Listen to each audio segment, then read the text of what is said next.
الحمدللہ رب العالمین والصلاة والسلام علی خاتم النبیین اما بعد فاعوذ باللہ من الشیطان الرجیم بسم اللہ الرحمن الرحیم الصلاة والسلام علیک یا رسول اللہ وعلی آلک واصحابک یا حبیب اللہ الصلاة والسلام علیک یا نبی اللہ وعلی آلک واصحابک یا نور اللہ۔ فرمان خاتم النبیین صلی اللہ تعالی علیہ وآلہ وسلم، اے لوگو، بے شک بروز قیامت اس کی دہشتوں اور حساب کتاب سے جلد نجات پانے والا شخص وہ ہوگا جس نے تم میں سے مجھ پر دنیا کے اندر بکثرت درود پڑھے ہوں گے۔ صلو علی الحبیب صلی اللہ علی محمد صلی اللہ علیہ وآلہ وسلم۔ مدنی چینل کے ناظرین، ربیع الاول شریف کی مناسبت سے آج ہم آپ کے لیے ایک اور پیارا پروگرام لے کر حاضر ہیں، جس میں سیریز وائز ہم مختلف مکانات اور جہاد کے تحت آمد مصطفیٰ کے عنوان پر گفتگو کریں گے، یعنی خاتم النبیین صلی اللہ تعالی علیہ وآلہ وسلم کی جہاں جہاں آمد ہوئی اور جہاں جہاں تشریف آوری ہوئی، ان کی برکات و واقعات کو روزانہ کسی نہ کسی عنوان کے تحت سننے کی ہم سعادت پائیں گے۔ تو آج کا موضوع ہے مساجد میں آمد مصطفیٰ۔ مدنی چینل کے ناظرین، معراج کی رات عجائبات قدرت ملاحظہ فرماتے اور انبیاء کرام علیہ السلام سے ملاقاتیں فرماتے ہوئے خاتم النبیین صلی اللہ تعالی علیہ وآلہ وسلم اس مقدس شہر میں تشریف لے آئے جہاں مسجد اقصی واقع ہے۔ شہر میں آپ علیہ السلام اس کے باب یمانی سے داخل ہوئے، پھر مسجد کی جانب چلے اور آپ علیہ السلام نے براق کو دروازہ مسجد میں موجود اس کڑے کے ساتھ باندھا جس سے پہلے کے انبیاء کرام علیہ السلام اپنی سواریاں باندھا کرتے تھے۔ بعد میں حضرت جبرائیل علیہ السلام اسے مسجد کے احاطے میں لے آئے اور اپنی انگلی کے ذریعے ایک پتھر میں سوراخ کر کے اس کے ساتھ باندھ دیا۔ پیارے آقا صلی اللہ تعالی علیہ وآلہ وسلم کی شان عالی کے اظہار کے لیے بیت المقدس میں تمام انبیاء کرام علیہ السلام کو جمع کیا گیا تھا۔ جب آپ علیہ السلام یہاں تشریف لائے تو ان سب حضرات نے آپ علیہ السلام کو دیکھ کر خوش آمدید کہا اور نماز کے وقت سب نے آپ علیہ السلام کو امامت کے لیے آگے کیا۔ پھر حضرت جبرائیل علیہ السلام نے آپ علیہ السلام کا دست مبارک پکڑ کر آگے بڑھا دیا اور آپ علیہ السلام نے تمام انبیاء کرام علیہ السلام کی امامت فرمائی۔ حضرت علامہ بوصیری رحمۃ اللہ تعالی علیہ اپنے مشہور قصیدہ بردہ شریف میں فرماتے ہیں، وَقَدَّمَتْ کا جَمِيعُ الْأَنْبِيَاءِ بِهَا وَالرُّسُلِ تَقْدِيمَ مَخْدُومِ عَلَى خَدَمِي، یعنی بیت المقدس میں تمام انبیاء و رسول علیہ السلام نے آپ علیہ السلام کو آگے کیا جیسے مخدوم اپنے خادموں کے آگے ہوتا ہے۔ سبحان اللہ، سبحان اللہ، کیا خوب نماز ہے کہ تمام انبیاء اور رسول علیہ السلام مقتدی ہے، امام الانبیاء علیہ السلام امام ہے اور پہلا قبلہ جائے نماز ہے۔ یقیناً کائنات میں ایسی نماز کبھی نہیں ہوئی، فلک نے ایسا نظارہ کبھی نہیں دیکھا۔ بہرحال آج شب اسریٰ کے دولہا صلی اللہ تعالی علیہ وآلہ وسلم کے اول اور آخر ہونے کا عقدہ بھی کھل گیا، اس کے راز سے بھی پردہ اٹھ گیا اور معنی روز روشن کی طرح واضح ہو گئے، کیونکہ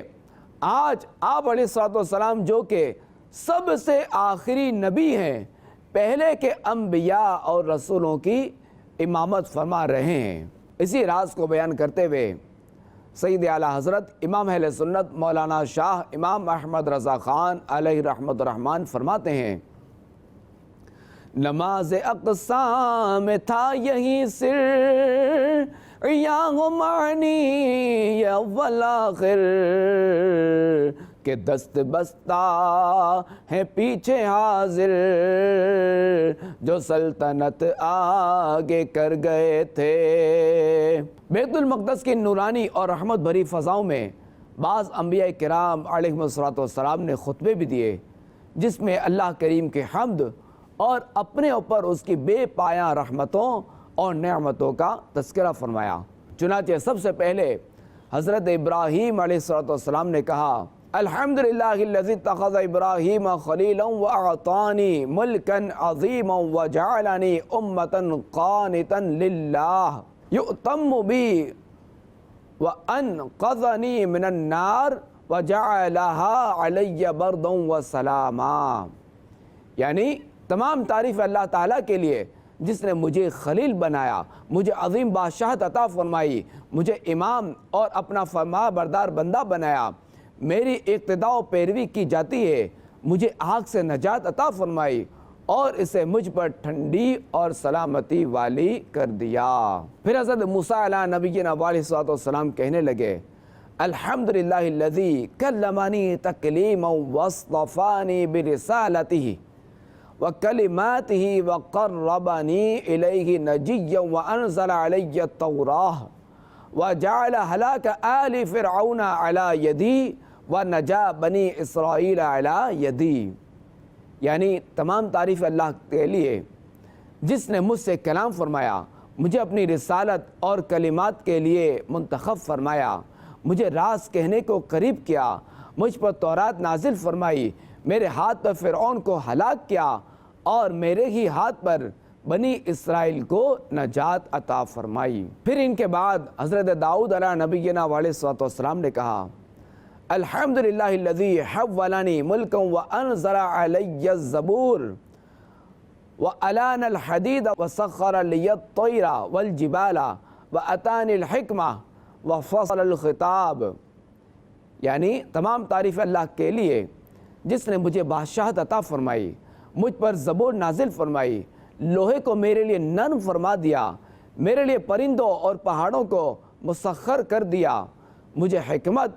اور فصل خطاب یعنی حق و باطل میں فرق کرنے کا فیصلہ کرنے کا علم عطا فرمایا۔ پھر حضرت سلیمان علیہ نبینا علیہ السلام کہنے لگے، تمام تعریف اللہ کے لیے جس نے میرے لیے ہواؤں، جنوں اور انسانوں کو مسخر فرما دیا، شیاطین کو بھی مسخر فرما دیا، اور اب وہ یہ کام کرتے ہیں جو میں ان سے چاہتا ہوں، مثلا بلند و بالا مکانات تعمیر کرنا اور تصویریں بنانا، مجھے پرندوں کی بولی اور ہر چیز سکھائی، میرے لیے پگھلے ہوئے تانبے کا چشمہ بہایا اور مجھے ایسی بادشاہت عطا فرمائی جو میرے بعد کسی کے لیے نہیں۔ اس کے بعد حضرت عیسیٰ علیہ نبینا علیہ السلام نے کہا، الحمدللہ الذی علمنی التوراۃ والانجیل وجعلنی ابرئ الاکمہ والابرص واحیی الموتى باذنہ ورفعنی وطہرنی من الذین کفروا واعاذنی وامی من الشیطان الرجیم فلم یکن للشیطان علیہ السبیل۔ تمام تعریف اللہ تعالیٰ کے لیے جس نے مجھے تورات اور انجیل سکھائی، مجھے پیدائشی اندھے اور کوڑ کے مرض والے کو تندرست کرنے والا اور اپنے اذن سے مردوں کو زندہ کرنے والا بنایا، مجھے آسمان پر اٹھایا، مجھے کافروں سے پاک کیا، مجھے اور میری ماں کو شیطان مردود سے پناہ عطا فرمائی، جس کی وجہ سے اسے میری ماں پر کوئی راہ نہیں۔ جب ان سب نے اللہ کریم کی حمد و ثنا اور اپنے اوپر اس کی بے پایہ رحمتوں کا بیان کر لیا، تو سب کے بعد تمام نبیوں کے سردار احمد مختار صلی اللہ تعالی علیہ وآلہ وسلم نے خطبہ دیا۔ خطبے سے پہلے آپ علیہ السلام نے تمام انبیاء کرام علیہ السلام سے فرمایا کہ آپ سب نے اپنے رب کی ثنا بیان کی ہے، اور اب میں اپنے رب کی تعریف و ثنا بیان کرتا ہوں۔ پھر آپ علیہ السلام نے اس طرح خطبہ پڑھا، الحمدللہ الذی ارسلنی رحمتا للعالمین وکافۃ للناس بشیرا ونذیرا وانزل علی الفرقان فیہ تبیان کل شیء وجعل امتی خیر امت اخرجت للناس وجعل امتی امتا وسطا وجعل امتی هم الاولون وهم الاخرون وشرح صدری ووضع عنی وزری ورفع لی ذکری وجعلنی فاتحا وخاتما۔ یعنی تمام تعریف اللہ کے لیے جس نے مجھے تمام جہانوں کے لیے رحمت اور تمام انسانوں کے لیے خوشخبری سنانے والا اور ڈر سنانے والا بنا کر بھیجا، مجھ پر حق و باطل میں فرق کرنے والی کتاب یعنی قرآن کو نازل فرمایا جس میں ہر شے کا روشن بیان ہے، میری امت کو لوگوں میں ظاہر ہونے والی سب امتوں میں بہترین امت بنایا، درمیانی امت بنایا اور انہیں اول بھی بنایا اور آخر بھی، میرے لیے میرا سینہ کشادہ فرمایا، مجھ سے بوجھ کو دور فرمایا، میرے ذکر کو بلند فرمایا اور مجھے فاتح اور خاتم بنایا۔ یہ سن کر حضرت ابراہیم علیہ السلام نے فرمایا، اسی وجہ سے محمد صلی اللہ علیہ وسلم نے تم پر فضیلت پائی۔ سبحان اللہ، ہمارے پیارے آقا صلی اللہ تعالیٰ علیہ وآلہ وسلم کی شان کس قدر عالی اور بلند ہے کہ حضرت ابراہیم علیہ السلام بھی آپ علیہ السلام کی شان بیان فرماتے اور سب انبیاء کرام علیہ السلام پر آپ علیہ السلام کی فضیلت کا اعلان فرماتے ہیں۔ تو پھر ہم کیوں نہ کہیں کہ سب سے اولا و اعلیٰ ہمارا نبی، سب سے بالا و اعلیٰ ہمارا نبی، خلق سے اولیاء، اولیاء سے رسول اور رسولوں سے اعلیٰ ہمارا نبی، ملک کونین میں انبیاء تاجدار، تاجداروں کا آقا ہمارا نبی۔ صلو علی الحبیب صلی اللہ علی محمد صلی اللہ علیہ وآلہ وسلم۔ مدنی چینل کے ناظرین، مکہ مکرمہ سے مدینہ منورہ کی طرف ہجرت کے وقت راستے میں رسول اللہ صلی اللہ تعالیٰ علیہ وآلہ وسلم مقام قباء میں تشریف لائے۔ قباء میں سب سے پہلا کام ایک مسجد کی تعمیر تھی۔ اس مقصد کے لیے خاتم النبیین صلی اللہ تعالیٰ علیہ وآلہ وسلم نے حضرت کلثوم بن حدم رضی اللہ تعالیٰ عنہ کی ایک زمین کو پسند فرمایا جہاں خاندان عمرو بن عوف کی کھجوریں سکھائی جاتی تھیں۔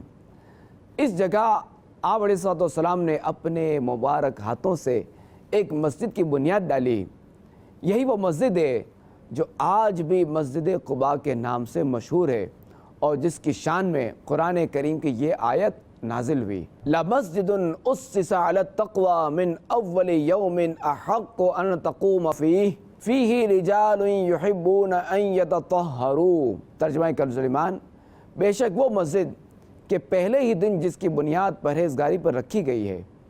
وہ اس قابل ہے کہ تم اس میں کھڑے ہو، اس میں وہ لوگ ہیں کہ خوب ستھرا ہونا چاہتے ہیں۔ اس مبارک مسجد کی تعمیر میں صحابہ کرام علیہم رضوان کے ساتھ ساتھ خود خاتم النبیین صلی اللہ تعالیٰ علیہ وآلہ وسلم بھی بنفس نفیس اپنے مبارک ہاتھوں سے اتنے بڑے بڑے پتھر اٹھاتے کہ ان کے وزن سے جسم نازک خم ہو جاتا۔ اور اگر آپ علیہ السلام کے جانثار اصحاب میں سے کوئی عرض کرتا، یا رسول اللہ صلی اللہ علیہ وآلہ وسلم، آپ پر ہمارے ماں باپ قربان ہو جائے، آپ چھوڑ دیجئے، ہم اٹھائیں گے، تو خاتم النبیین صلی اللہ تعالیٰ علیہ وآلہ وسلم اس کی دل جوئی کے لیے چھوڑ دیتے، مگر پھر اسی وزن کا دوسرا پتھر اٹھا لیتے اور خود ہی اس کو لا کر عمارت میں لگاتے۔ اور تعمیری کام میں جوش و ولولہ پیدا کرنے کے لیے صحابہ کرام علیہم رضوان کے ساتھ آواز ملا کر خاتم النبیین صلی اللہ تعالیٰ علیہ وآلہ وسلم حضرت عبداللہ بن رواحہ رضی اللہ تعالیٰ عنہ کی یہ اشعار پڑھتے جاتے تھے، افلح من یعالج المسجد ویقرأ القرآن قائما وقائدا ولا یبیت اللیل عنہ راقدا، یعنی وہ کامیاب ہے جو مسجد تعمیر کرتا ہے اور اٹھتے بیٹھتے قرآن پڑھتا ہے اور سوتے ہوئے رات نہیں گزارتا۔ صلو علی الحبیب صلی اللہ علیہ محمد صلی اللہ علیہ وآلہ وسلم۔ مدنی چینل کے ناظرین، 14 یا 24 دن کے قیام میں مسجد قباء کی تعمیر فرما کر جمعہ کے دن خاتم النبیین صلی اللہ تعالی علیہ وآلہ وسلم قباء سے شہر مدینہ کی طرف روانہ ہوئے۔ راستے میں قبیلہ بنی سالم کی مسجد میں پہلا جمعہ آپ علیہ السلام نے پڑھا۔ یہی وہ مسجد ہے جو آج تک مسجد الجمعہ کے نام سے مشہور ہے۔ صلو علی الحبیب صلی اللہ علیہ محمد صلی اللہ علیہ وآلہ وسلم۔ پیارے اسلامی بھائی اور مدنی چینل کے ناظرین، یہاں سے خاتم النبیین صلی اللہ تعالی علیہ وآلہ وسلم روانہ ہوئے، اور جب مدینہ منورہ کے قریب پہنچے اور اہل شہر کو خبر ہوئی تو ہر طرف سے لوگ جذبات شوق میں مشتاقانہ استقبال کے لیے دور پڑے۔ آپ علیہ السلام کے دادا عبد المطلب رضی اللہ تعالیٰ عنہ کے ننہالی رشتہ دار بنو النجار ہتھیار لگائے قباء سے شہر تک 2 رویہ صفیں باندھے مستانہ وار چل رہے تھے۔ آپ علیہ السلام راستے میں تمام قبائل کی محبتوں کا شکریہ ادا کرتے اور سب کو خیر و برکت کی دعائیں دیتے ہوئے چلے جا رہے تھے۔ شہر قریب آ گیا تو اہل مدینہ کے جوش و خروش کا یہ عالم تھا کہ پردہ نشین خواتین مکانوں کی چھتوں پر چڑھ گئیں اور یہ استقبالیہ اشعار پڑھنے لگیں۔ طلع البدر علینا من ثنیۃ الوداع وجب الشکر علینا ما دعا للہ داعی ایہا المبعوث فینا جئت بالامر المطاع انت شرفت المدینہ مرحبا یا خیر داعی فلبسنا ثوب یمن بعد تلفیق الرقاع فعلیک اللہ صلی ما سعی للہ ساعی۔ اور مدینہ منورہ کی ننھی ننھی بچیاں جوش مسرت میں جھوم جھوم کر اور دف بجا بجا کر یہ گیت گاتی تھی، نحن جوارم من بنی النجار یا حبذا محمد من جار۔ صلی اللہ علیہ وسلم۔ خاتم النبیین صلی اللہ تعالی علیہ وآلہ وسلم نے ان بچیوں کے جوش مسرت اور ان کی والہانہ محبت سے متاثر ہو کر پوچھا کہ اے بچیوں، کیا تم مجھ سے محبت کرتی ہو؟ تو بچیوں نے یک زبان ہو کر کہا جی ہاں جی ہاں۔ یہ سن کر خاتم النبیین صلی اللہ تعالی علیہ وآلہ وسلم نے خوش ہو کر مسکراتے ہوئے فرمایا کہ میں بھی تم سے پیار کرتا ہوں۔ چھوٹے چھوٹے لڑکے اور غلام جھنڈ کے جھنڈ مارے خوشی کے مدینہ منورہ کی گلیوں میں خاتم النبیین صلی اللہ تعالی علیہ وآلہ وسلم کی آمد کا نعرہ لگاتے ہوئے دوڑتے پھرتے تھے۔ صحابی رسول برہ بن عازب رضی اللہ تعالیٰ عنہ فرماتے ہیں کہ جو فرحت و سرور اور انوار و تجلیات خاتم النبیین صلی اللہ تعالی علیہ وآلہ وسلم کے مدینہ منورہ میں تشریف لانے کے دن ظاہر ہوئے، نہ اس سے پہلے کبھی ظاہر ہوئے تھے نہ اس کے بعد۔ اب جب مدینہ منورہ میں تشریف آوری ہوئی تو یہاں کوئی ایسی جگہ نہ تھی کہ جہاں مسلمان با جماعت نماز پڑھ سکیں، اس لیے مسجد کی تعمیر بہت ضروری تھی۔ خاتم النبیین صلی اللہ تعالی علیہ وآلہ وسلم کی قیام گاہ کے قریب ہی بنو النجار کا ایک باغ تھا۔ آپ علیہ السلام نے مسجد تعمیر کرنے کے لیے اس باغ کو قیمت دے کر خریدنا چاہا، مگر ان لوگوں نے یہ کہہ کر یا رسول اللہ صلی اللہ تعالی علیہ وآلہ وسلم ہم خدا ہی سے اس کی قیمت یعنی اجر و ثواب لیں گے، یعنی مفت میں زمین مسجد کی تعمیر کے لیے پیش کر دی، لیکن چونکہ یہ زمین اصل میں 2 یتیموں کی تھی تو آپ علیہ السلام نے ان دونوں یتیم بچوں کو بلا بھیجا۔ ان یتیم بچوں نے بھی زمین مسجد کے لیے نظر کرنی چاہی، مگر خاتم النبیین صلی اللہ تعالی علیہ وآلہ وسلم نے اسے پسند نہیں فرمایا، اس لیے حضرت ابوبکر صدیق رضی اللہ تعالیٰ عنہ کے مال سے آپ علیہ السلام نے اس کی قیمت ادا فرما دی۔ اس زمین میں کچھ کھنڈرات اور کچھ مشرکوں کی قبریں تھیں۔ آپ علیہ السلام نے مشرکین کی قبروں کو کھود کر پھینک دینے کا حکم دیا، پھر زمین کو ہموار کر کے خود اپنے مبارک ہاتھوں سے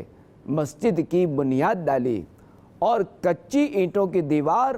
اور کھجور کے ستونوں پر کھجور کی پتیوں سے چھت بنائی جو کہ بارش میں ٹپکتی تھی۔ اس مسجد کی تعمیر میں صحابہ کرام علیہم رضوان کے ساتھ خود خاتم النبیین صلی اللہ تعالی علیہ وآلہ وسلم بھی اینٹیں اٹھا کر لاتے تھے، اور صحابہ کرام علیہم رضوان کو جوش دلانے کے لیے ان کے ساتھ آواز ملا کر رجز کا یہ شعر پڑھتے تھے: اللہم لا خیر الا خیر الآخرہ فاغفر الانصار والمہاجرہ، یعنی اے اللہ بھلائی تو صرف آخرت ہی کی بھلائی ہے، لہذا اے اللہ تو انصار و مہاجرین کو بخش دے۔ اسی مسجد کا نام مسجد نبوی ہے۔ یہ مسجد ہر قسم کے دنیاوی تکلفات سے پاک اور اسلام کی سادگی کی سچی اور صحیح تصویر تھی۔ اس مسجد کی عمارت اول طول و عرض میں 60 گز لمبی اور 54 گز چوڑی تھی، اور اس کا قبلہ بیت المقدس کی طرف بنایا گیا تھا، مگر جب قبلہ بدل کر کعبے کی طرف ہو گیا تو مسجد کے لیے شمالی جانب ایک نیا دروازہ قائم کیا گیا۔ اس کے بعد مختلف زمانوں میں مسجد نبوی کی تجدید و توسیع ہوتی رہی۔ اللہ کریم سے دعا ہے کہ وہ ہمارے دلوں کو خاتم النبیین صلی اللہ تعالی علیہ وآلہ وسلم کی محبت سے منور فرمائے، آمین بجاہ خاتم النبیین صلی اللہ تعالی علیہ وآلہ وسلم۔ آئے آقا آئے آقا آئے آقا آئے آقا آئے آقا آئے آقا، نبی کی آمد ہے، نبی کی آمد ہے، نبی کی آمد ہے۔